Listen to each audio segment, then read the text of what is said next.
Hi, everyone. Hi. Okay. I have two items for all of you at the top.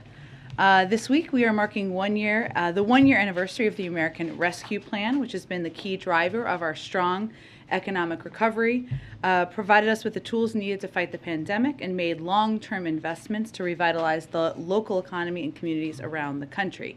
Each day this week, we will focus on a different element of the hundreds of ARP, or American Rescue Plan programs, that have successfully delivered resources across the country over the past year. Today, we're focusing on ARP's higher ed investments in community colleges, HBCUs, TCCUs, tribally controlled colleges and universities, and MSIs, minority serving institutions.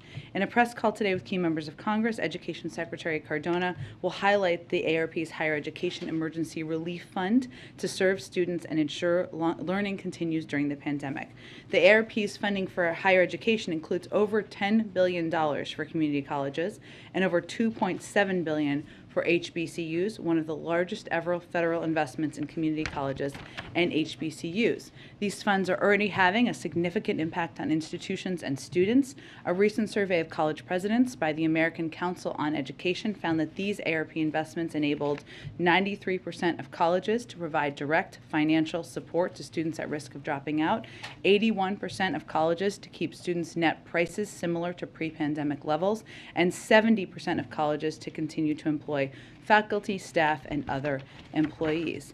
Today, we also have a new announcement from the President's competition agenda. The Departments of Treasury, Justice, Labor, and the Federal Trade Commission investigated the effects of the lack of labor market competition on the U.S. economy. This new report makes clear that there is more we can do so every worker can take advantage of our historically strong labor market recovery.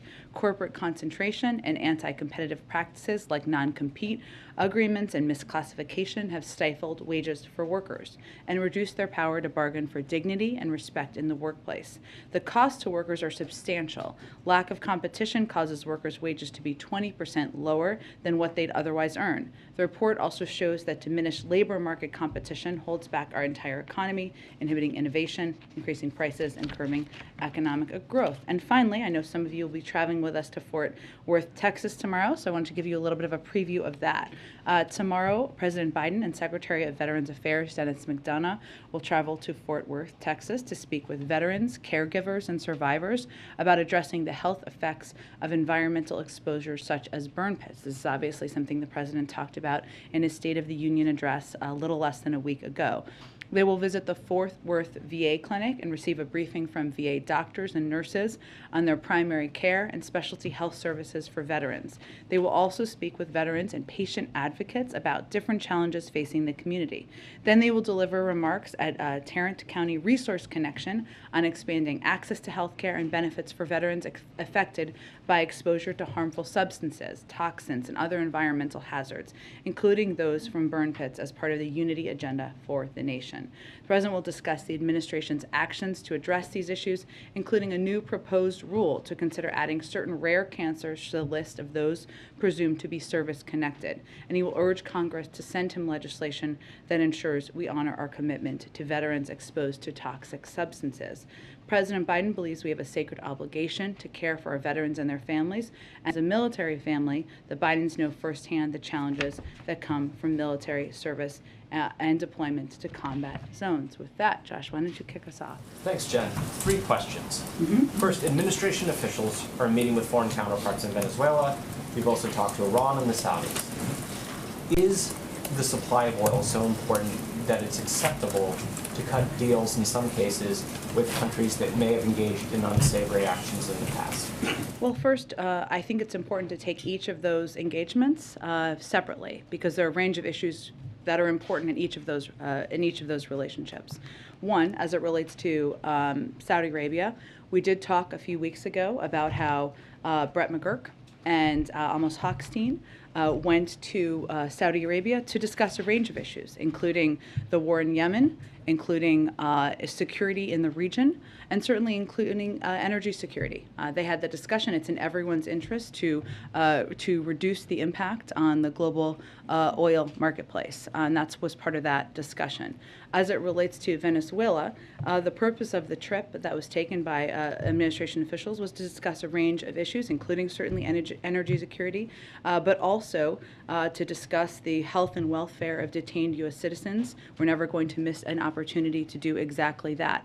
And I will just note in this scenario that they are separate. They are separate paths and conversations, just as they are in the Iran negotiations. And what was the third country you mentioned? Sorry.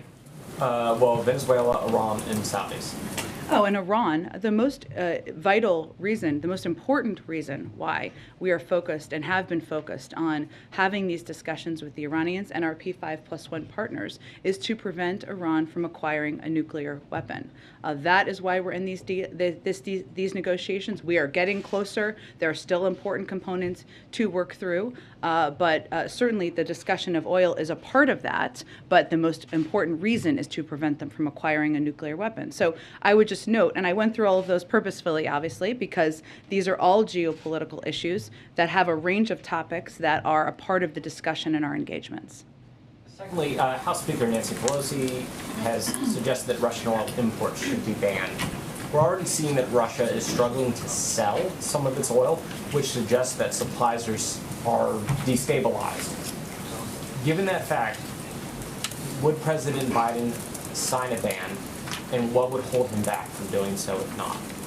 Well, no decision has been made at this point by the president about a ban on importing oil from Russia, and those discussions are ongoing internally and also with our counterparts and partners in Europe and around the world. I would note that what the president is most focused on is ensuring we are continuing to take steps to deliver punishing economic consequences on Putin, while taking all action necessary to limit the impact to prices at the gas pump. And as you noted, yes, it is true that there has obviously been an impact of the invasion on the level of import to the United States and to other parts of the world. I would note, as we're having these conversations, and obviously the president talked with a number of his European partners this morning about a range of issues. This was part of it.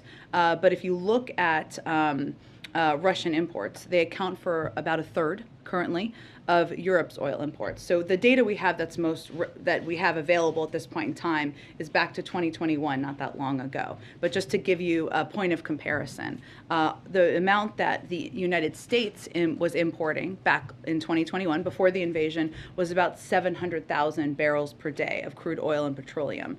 The Europeans import about 4.5 million barrels per day of oil. So obviously we're also very well aware, as we're having these conversations and as we're consulting with our partners, that there would be, we have different capacities and capabilities. And then last, Florida Surgeon General says that healthy children shouldn't get the COVID vaccine. Is that a good policy? Absolutely not. Let me just note that we know the science, we know the data, and what works, and what the most effective steps are in protecting people of a range of ages from hospitalization and even death. The FDA and CDC have already weighed in on the safety and efficacy of COVID-19 vaccines for those 5 and older. The recommendations are vetted transparently through a process with a purpose, so that parents can have confidence after consulting with their pediatricians or doctors if they would like about the safety. But we also know through the data that unvaccinated teenagers are 3 times as likely to be hospitalized if they get COVID than vaccinated teenagers. So it's deeply disturbing that there are politicians peddling conspiracy theories out there and casting doubt on vaccinations when it is our best tool against the virus and the best tool to prevent even teenagers from being hospitalized. Go ahead. I want to read to you, if I could, Jen, some comments from people we've met at gas stations today. One woman saying, "I just never imagined to see the cost of gas be this high." Another said, "It's a huge stressor to my financial situation, a huge stressor. It's kind of like something I've stressed about, like during the day, will I be able to afford gas? How much money do I have?" What is the White House, what is the President's message to Americans who are going to the gas station today and seeing prices so high? Well, the President's message is that he is going to do everything he can, to reduce the impact on the American people, including the price of gas at the tank. What is also true is that because of the actions of President Putin, because he invaded a sovereign country, that created instability in the markets. That is something the President talked about even before Russia and President Putin moved forward with their actions. But we have already taken steps. The President has already taken steps. Historic release from the Strategic Petroleum Reserve, one that's done in a coordinated fashion. And clearly we will continue to have conversations with large oil producers and suppliers around the world about how to mitigate the impact and consider domestic options as well. You said on Friday the administration's looking at options it could take, quote, right now to cut U.S. consumption of Russian energy. When is a decision on that going to be made? I don't have a prediction of that for you at this point in time, but there is an active discussion. And I want to go back to one of the three countries that Josh mentioned, Venezuela. There was a U.S. team there this weekend talking to the Maduro regime. Sanctions have been in place since 2019, lack of diplomatic engagement since then because of electoral fraud, because of all the things that that regime has done to the Venezuelan people. And I hear you say we're doing everything we can to bring down the cost of gas, but is it really worth doing business with a despot like Nicolas Maduro to drive down gas prices? Well, first, I think that's leaping several stages ahead in any process. There was a discussion that was had by members of the administration over the course of the last several days. Those discussions are also ongoing. And part of our focus is also on the health and welfare of detained U.S. citizens. While a separate process, still that is part of our engagement with them. So at this point in time, I don't have anything to predict. It's ongoing. I just don't have anything to convey at this point. And on Americans who are not, or who are being detained, what's being done about Brittany Griner? Well, we of course have seen the reports because we do not have a Privacy Act waiver, which I think you are all familiar with. I can't speak to them more specifically. Of course, we obviously do everything we can when there are any reports of Americans who are detained through the State Department and through diplomatic channels. But I would point you to the State Department for more. But given we don't have a Privacy Act waiver, it's unlikely we would say to say more. Are you aware of any other Americans like her who've been detained in recent weeks under similar incidents? Again, I have nothing to report from here, Ed. I would say that the Privacy Act waiver, which is required for us to be able to speak to any instances. But given you asked me about the particular report, I wanted to speak to that. Go ahead. Thank you, Jen. It sounds like you guys are blaming Putin for the increase in gas prices recently, but weren't gas prices going up anyway because of post-pandemic supply chain issues? Well, I think there's no question that, as we have seen, and outside analysts have conveyed this as well, the increase in the anticipated continued increase, which was, I think, what some of your colleagues were asking about, that is a direct result of the invasion of Ukraine, and also there was an anticipation of that was factored in as gas prices have gone up. So you say that you're going to do everything that you can to reduce the impact that high gas prices have on Americans. We're asking other countries to think about maybe pumping more oil. Why not just do it here? Well, to be very clear, federal policies are not limiting the supplies of oil and gas. Let me finish. Let me finish. An executive order his Peter, first week that halted new oil and gas. Let me give you the facts here, and I know that can be inconvenient, but I think they're important in this moment. To the contrary, we have been clear that in the short term, supply must keep up with the demand. We are, and here and around the world, while we make the shift to a secure, clean energy future, we are one of the largest producers with a strong domestic oil and gas industry. We have actually produced more oil. It is at record numbers, and we will continue to produce more oil. There are 9,000 approved drilling permits that are not being used. So the suggestion that we are not allowing companies to drill is inaccurate. The suggestion that that is what is hindering or preventing gas prices to come down is inaccurate. Would President Biden rescind his executive order that halts new oil and natural gas leases on public lands? Well, 90% of them happen on private lands, as I'm sure you know, and there are 9,000 unused approved drilling permits. So I would suggest you ask the oil companies why they're not using those if there's a desire to drill more. Would President Biden ever undo his executive order that stopped the construction of the Keystone XL pipeline? Are you suggesting that would solve the gas prices issue? Well, do you think that that would maybe affect prices faster than getting the whole country off of fossil fuels? I actually don't think it would. The Keystone was not an oil field. It's a pipeline. Yeah. Also, the oil is continuing to flow in just through other means. So it actually would have nothing to do with the current supply imbalance. So gas prices are approaching an all-time high per gallon. How high would they have to get before President Biden would say, I'm going to set aside my ambitious climate goals and just increase domestic oil production, get the producers to drill more here, and we can address the fossil fuel future later? Well, again, Peter, the U.S. produced more oil this past year than in President Trump's first year.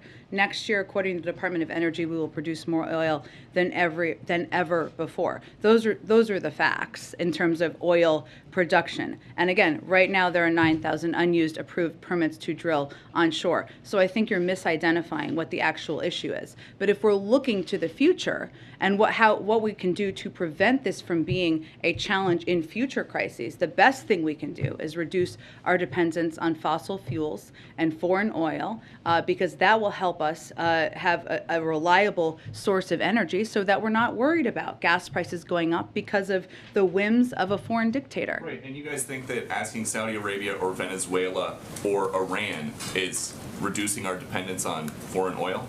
That's actually, I just outlined each of those specific scenarios and the range of discussions that we're having with each of those countries. I don't think anybody is advocating for Iran to continue acquiring a nuclear weapon, perhaps except for the former president who pulled us out of the deal. Go ahead. President Zelensky spoke with ABC today. He says that he's had a long-standing request in with allies to access these Soviet-era fighter jets. So I want to ask you about this backfilling, this possibility of backfilling these fighter jets. He says President Biden can do more to make this happen. What's your response to that, and what's the holdup?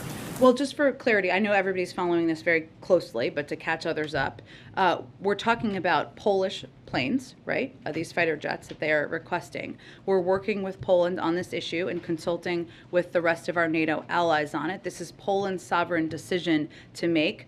We have in no way opposed Poland transferring planes to Ukraine. But to go to the source of your question here, I think, Cecilia, there are a number of challenging practical questions, including how the planes would actually be transferred from Poland to Ukraine, right? So are they going to fly? Where will they depart from? Where will they land? Those are all very important questions here. And also, as it relates to the backfill question, we are working through some pretty complicated logistics on that front as well, including how we would backfill, because procuring new planes and transferring serious weapon systems often takes years to do from the United States. So that is all. Those are all two layers of difficult logistical challenges here. Predominantly logistical challenges that is the holdup, or is there a concern on the part of the president that supplying Poland these planes could exacerbate the conflict with Russia, Poland, other allied countries? Well, I think there's an important question here, as I touched on a little, about where they take off from and where they land, right? There is a air base that is a NATO air base in Poland. If you have planes departing from there, that could be a challenging circumstance. What are the other options, and where do they land? So those are some of the logistical challenges. Obviously, the Department of Defense can speak to this more intensively, but we're looking at all of those factors. But we are not certainly preventing or blocking or discouraging Poland. They are a sovereign country. They make their own decisions, but it is not as easy as just moving planes around. And President Zelensky said that in recent days that all of the people who will die from this day will die also because of you. He's essentially saying the West will have blood on its hands if it doesn't do more. Is the president happy with, does he believe the administration's response so far to this crisis has been adequate? Is he okay? Does he consider this successful at this point? I mean, Cecilia, I don't think anybody watching this anywhere around the world feels happy This is But as it relates to this the is. But let American me side. finish. This is barbaric. It's horrific to watch. I mean, you have 1.5 million, if not more, refugees crossing the border. You have mothers and children dead on the side of the road. This is heart-wrenching to watch. And sorry, it is. It's heart-wrenching to watch, you know? And I think for us who are working in public service, you watch in these moments and there are limitations in the sense that we are not going to send US troops to fight in Ukraine against Russia. The president is not going to do that. That is what you have to weigh as president of the United States. What we are doing and what he is doing is continuing to take every step to provide them security assistance. $1 billion of security assistance that has been expedited. I know the Department of Defense gave an update on Friday about how much of that has arrived. A huge percentage has arrived and been expedited in a very short time frame. We have also provided economic, humanitarian assistance. And I think any world leader would tell you that without the president's leadership and without the United States rallying the world to hold Russia accountable, there would not be the kind of accountability pressure on the financial system in Russia. So we are doing everything that is in the interest of the United States, in the interests of our partners in NATO, to put pressure on President Putin to support the Ukrainians, and certainly doing that while we watch them fight bravely and courageously. I think the last thing I would say on this, Cecilia, is that it's also important, and we're very cognizant of this here, to be clear that this is going to continue to be a very, very difficult period of time. The Ukrainians are fighting bravely. We're standing by them and supporting them. But Russia they are going to continue to fight. They are going to continue to pursue what President Putin's ambition is. Go ahead. Step back a little bit. Yeah. In terms of supply. We've been talking about specific countries, but this has been an effort that's been underway now for several months. Amos, Brett, many others as well, Algeria, Japan. What is the update in terms of has supply been kicked in on the LNG side, on the oil side? Where does that stand, given the extensive effort in the lead up to now to try and backfill and ensure stability on the supply side? You mean for the global markets, for natural gas, both? Natural gas or oil on the global So markets. let me start with the natural gas side, because that we anticipated would be an issue for the Europeans primarily. We have had some success, Japan as an example, and I can see if there are others to read out to all of you, where there was supply that was intended to go to Japan and other countries in Asia and redirected to Europeans so that it could help backfill the potential shortage in natural gas. That is less an issue for us here in the United States and more an issue for the Europeans, and to your point, it is something we've been working on for some time.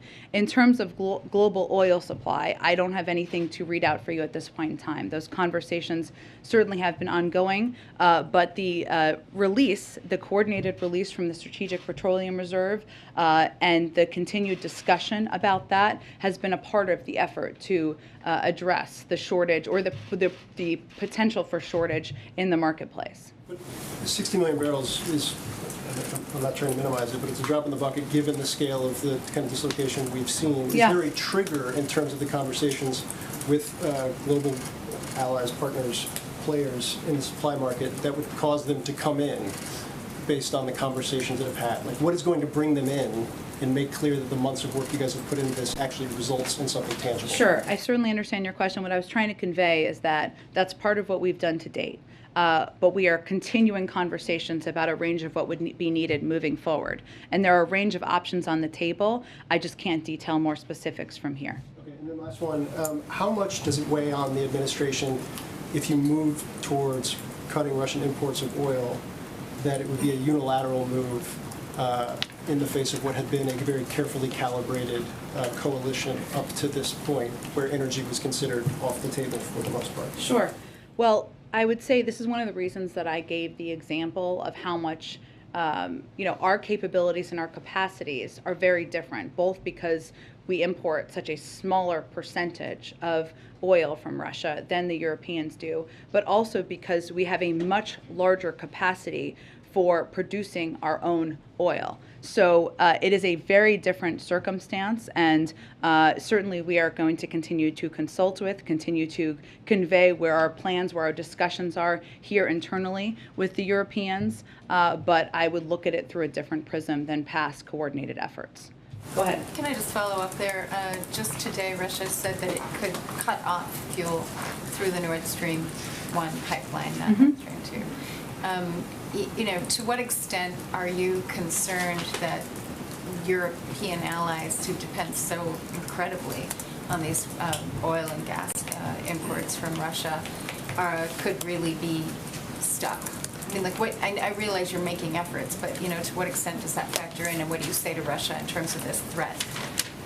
Well, I think we have been concerned from the beginning about steps that President Putin could take to impact neighboring countries in Europe, through a range of means. And certainly access to energy and energy security is a part of that. That's obviously one of the reasons we've been working with a range of partners on addressing what could be a natural gas shortage. And you are right, Andrea, as you well know, that the Nord Stream 1-2 threat aside, the reliance on the import of Russian oil is so much more significant in Europe, that well over the course of time, it's clear they recognize the need to diversify their means of getting oil. This is a bigger challenge and puts them in a more challenging position. And we recognize that from here, even as the president is considering steps that we could take from here. So it is one of the reasons why people like Amos Hochstein, Brett McGurk, others from our national security team have been engaging in a range of discussions over the course of the last several months.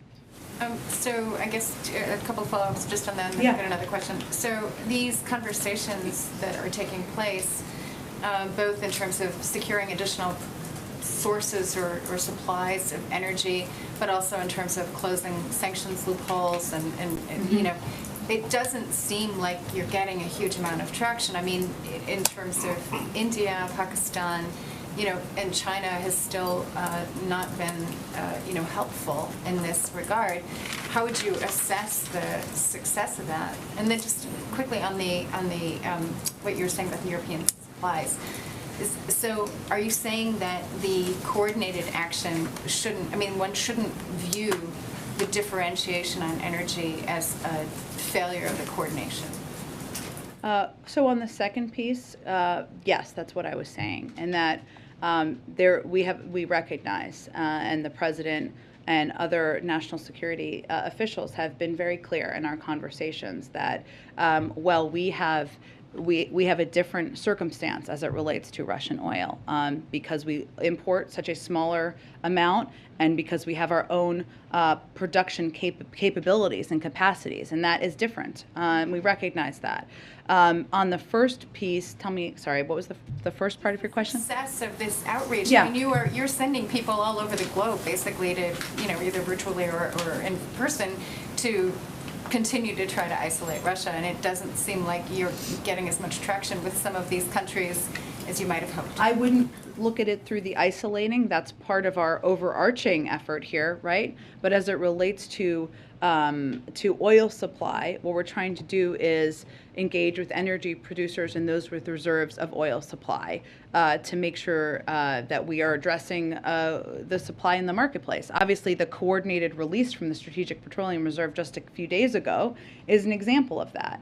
And I certainly understand you're asking which country is here and where are we having those conversations. I understand those questions. I just can't get into more specific details from here because it wouldn't be constructive to our efforts to make progress. Go ahead. Okay. About Iran, I'm sorry. Sure. Yesterday, Secretary Blinken said that sanctions on Russia over Ukraine have nothing to do with cooperation with Moscow on the Iran nuclear deal. But today, Russian Foreign Minister Lavrov doubled down in saying that all participants must have unhindered cooperation. Are you doing anything to provide Russia any kind of written guarantees in order to bring this, Iran nuclear deal over the finish line?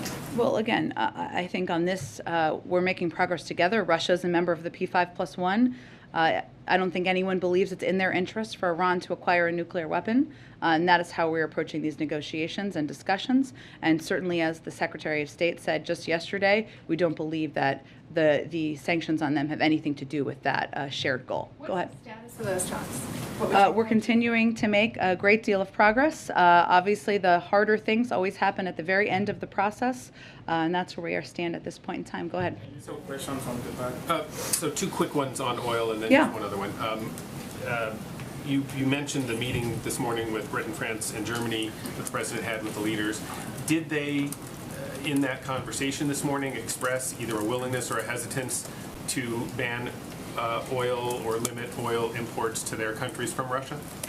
Their countries all have wonderful spokespeople who can speak for those countries. We did do a readout. I would just note that we've had ongoing conversations, and we have a very open line of communication, as is evidenced by the president having this call this morning, about everything from what we're seeing on the ground in Ukraine to security assistance deliveries to discussions about weapons to discussions about additional steps to squeeze President Putin in the financial sector. Okay, quickly on, there's conversations up on Capitol Hill about bipartisan conversations about legislation that could ban the import of Russian oil into the United States. If a bill like that came to the president's desk, would he sign it? Well, no, the president has not made a decision at this point in time. So that's where we stand. That's taking unilateral action as... Is a bill on its way over here that's passed Congress? I don't think so. But the president has not yet made a decision. I just gave for you, or tried to give for you, a little bit of the reasoning and the thinking behind where we stand in our coordination with our allies and partners. One last question.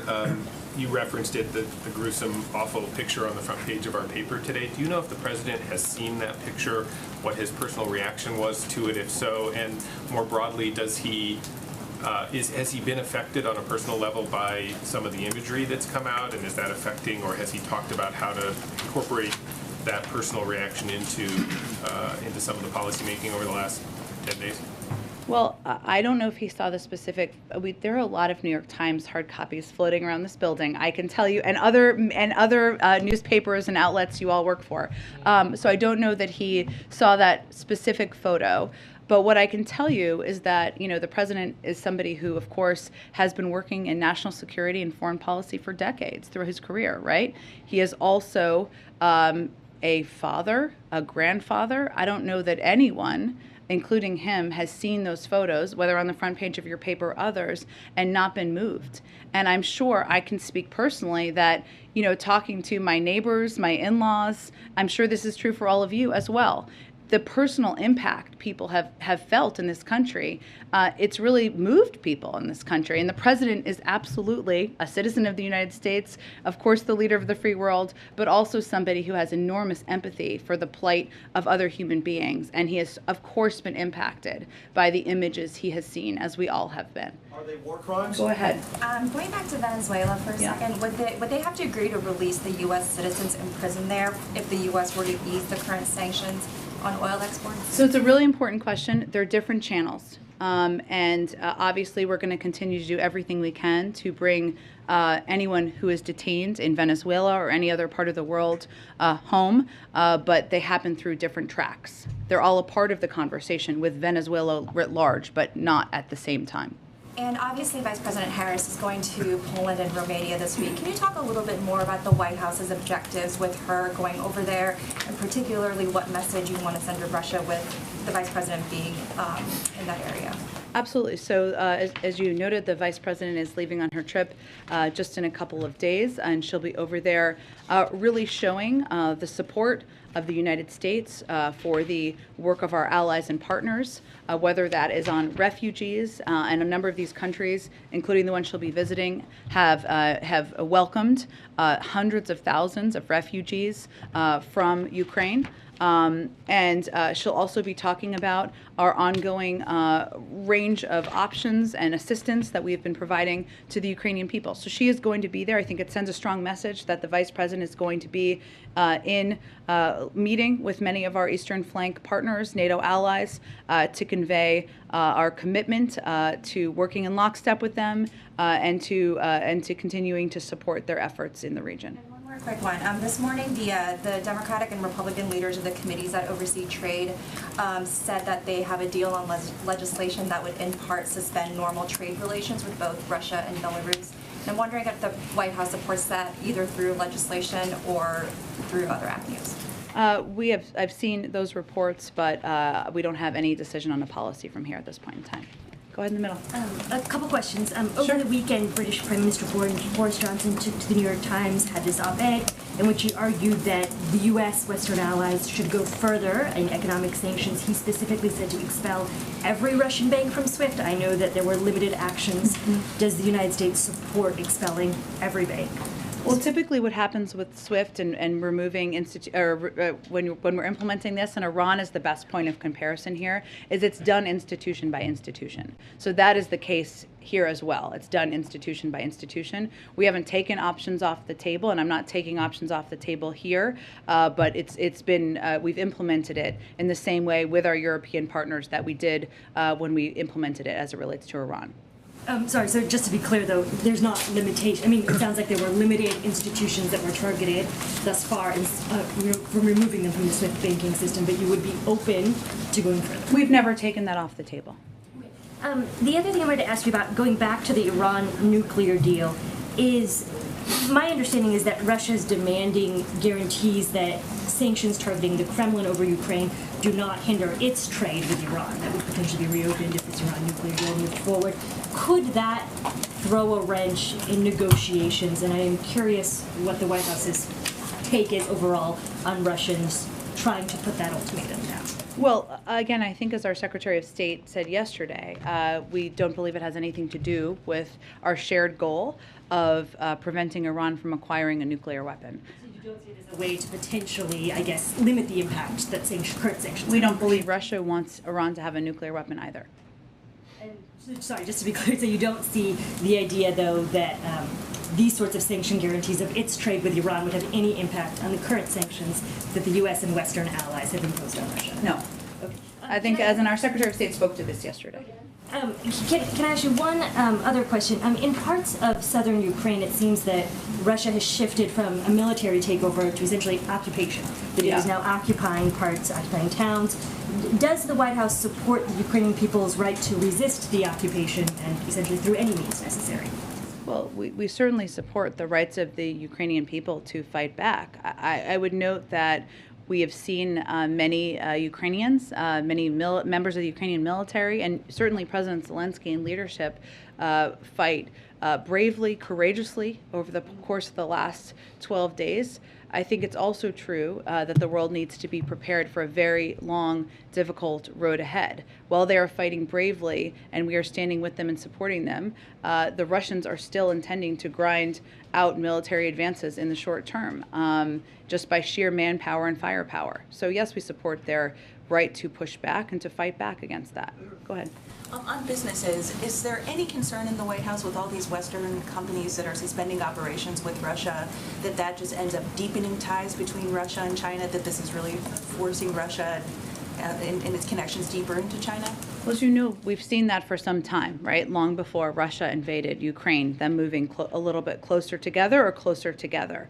What is true on the economic front, though, is that the G7 alone, and that is not the totality of the unity as it relates to these sanctions, accounts for about 50% of global GDP, while Russia and China, account for only 15%. So they can't backfill the impact of these sanctions from China. It's just not possible. Now, we've also seen China abide by the sanctions that have been put in place. They obviously abstained also from the UN Security Council vote and have made some comments about the sovereignty and territorial integrity of Ukraine. If they don't abide by the sanctions, we always have, we clearly have means to take steps, but that's what we've seen to date. So it doesn't sound like the White House is concerned that some of these withdrawals will backfire and create permanent ties between Russia and China. Well, we know they were moving closer long before the invasion, which is, I think, an important component here. But as it relates to the economic ties, there's not a way, just based on purely their place in the economic marketplace, for China to completely backfill the impact of the G7 and others in the world and the financial sanctions. Oh, good. Arabia. Yeah. Is there any discussion in the White House yet for the president to call the Crown Prince, MBS, Mohammed bin Salman, to talk about oil? He spoke with the king just recently, and obviously we have had Brett McGurk and Amos Hochstein travel to the region, talk about a range of issues, including security in the region and the war in Yemen, as well as energy security. But no, there's no plans at this point, no. Jen, you detailed some of the challenges as it relates to the jets that are in Poland right now, the NATO base there, how you get it into Ukraine and do it in a way that doesn't instigate a wider war here. Vladimir Putin this weekend warned that implementing a no-fly zone would be considered a declaration of war, but he also went further. His language was, via translator, any move in this direction will be viewed by us as participation in the armed conflict. That very second, we will view them as participants, and it would not matter what members they are. So why does the U.S., or perhaps the U.S. and its NATO allies, have confidence that delivering those airplanes in any form will not be viewed by Vladimir Putin as an act of war? Well, first of all, there's already a war going on in Ukraine that's been instigated by Vladimir Putin. He was referring to a wider war that would bring in them as an added Well, I think you ask an important question here, and it is, where do these military planes take off from? That's an important question, right? How do they land? How do they get there? The transporting of them. Those are all important factors. But he says any move in this direction. So even where they take off from almost doesn't matter. By any move means even the provision of them would be viewed as an act of war, conceivably. Now, Well, again, we can't speak to President Putin's what's in his mind, what's in his brain, and the totality of what his intentions are. We've already seen him take a range of steps. We've provided $1 billion in security assistance. We're not halting that, right? We're not halting our support for the Ukrainians. So we're not waiting for the advice of Vladimir Putin on what we're going to do here as it relates to backfilling planes. But the procurement or the providing of planes is up to Poland. They're a sovereign country. They can decide. I just wanted to outline some of the logistical challenges, which are real, and they're on a couple of layers. understood. Given the conversation we've had earlier about Iran, Venezuela, and Saudi Arabia, the president, as a candidate, said in November of 2019 of Saudi Arabia, he said, we would make them, quote, pay the price and make them, in fact, the pariah that they are. There's very little social redeeming value in the present government in Saudi Arabia. Does President Biden still stand by those words about the government of Saudi Arabia? He does. He's never stood away from them, Peter, but it's also true that there is a war in Yemen, that there are security issues in the Middle East, that there are a range of steps we need to engage with all sorts of countries around the world on that are because it's in our U.S. national security interests and in our interests. Go ahead. So following up on that, Axios reported this morning that the president's, there's a deliberation here at least, that the president might go to Saudi Arabia. Can you confirm those deliberations and perhaps provide a little more insight into what's being discussed here? There's no current plans for the president to travel to Saudi Arabia. The decision that you announced last week that the president would not be directly speaking with Vladimir Putin, has the decision amongst the allies been made that that would be delegated to the European partners, that they would be the ones responsible for talking to Putin directly? No, but I would say that we very much support all of the diplomatic engagements our European partners or the Prime Minister of Israel or other leaders in the world are having, whether it's with President Putin, as long as they are also engaging with Ukrainian leadership, which we continue to encourage them to do. We also engage with them before and after all of these conversations. So what we said about the president speaking with President Putin is that now is not the moment. It doesn't mean we close the door to forever, but while President Putin is invading and in a brutal, horrific way a foreign country, no, the president does not have an intention at this moment to speak with him. But that doesn't mean he will never. We assess that as time goes on. Thanks, Jen. Okay. Thank you, everybody. We'll do this again tomorrow. Venezuela. Can you tell us about There that? have been a range of reports. I'm sure we can get you more details. Thank you, everybody. Thanks, everyone. Have a great day. Thank you.